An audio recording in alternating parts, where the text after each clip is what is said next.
Tom, we're in front of the Red Bull Stratus capsule. Do you want to tell me a little bit about why we have this here at the museum? This capsule set 2 world altitude records, the highest a balloon had ever flown and the highest parachute jump. In October of 2012, Felix Baumgartner jumped with his parachute from this gondola from 128,000 feet, almost 128,000 feet. So world altitude balloon, world altitude parachute. Now this is a capsule and not a basket like we normally see on hot air balloons. So why do we have a capsule and not like a basket? Well, the higher you go, the lower the pressure. And when you're in an open basket, obviously you're in that low pressure. To make things a little easier and a little safer, this is a pressurized gondola. So he rides all the way up into the stratosphere pressurized. And it's only when he opens the door and gets out on the front step and jumps that his pressure suit kicks in, and then that's what protects him. 2 years after Felix Baumgartner broke the highest altitude records, another person rose to the occasion. In 2016, Alan Eustace set new world records for the highest free fall jump and total free fall distance. Both Felix Baumgartner and Alan Eustace's teams built on the accomplishments of those before them to take humans further. Felix Baumgartner's team even worked with a man that held the records that Felix would go on to break, Colonel Joe Kittinger. You know, you learn that, the way that science progresses is a lot of people asking questions over time.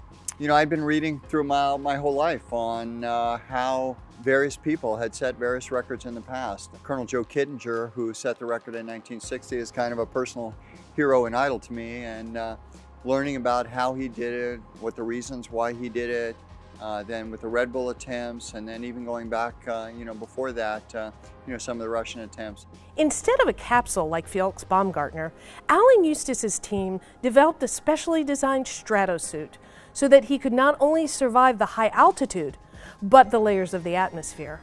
Understanding the different layers of the atmosphere and how the atmosphere is built was super critical to understanding how this suit needed to be designed. The stratosphere averages about -70 degrees Fahrenheit, so it's very cold. So you cross through this point that we started calling the human thermal equilibrium zone, where the temperatures are kind of perfect.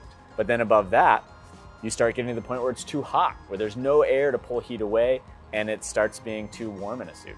So understanding this, that the temperature kind of goes down and down and down until this point, and then it starts going up, and that the pressure is going down and down and down and down all the way until you get to space where there's no pressure left, is really critical to understanding how you would need to design a suit like this.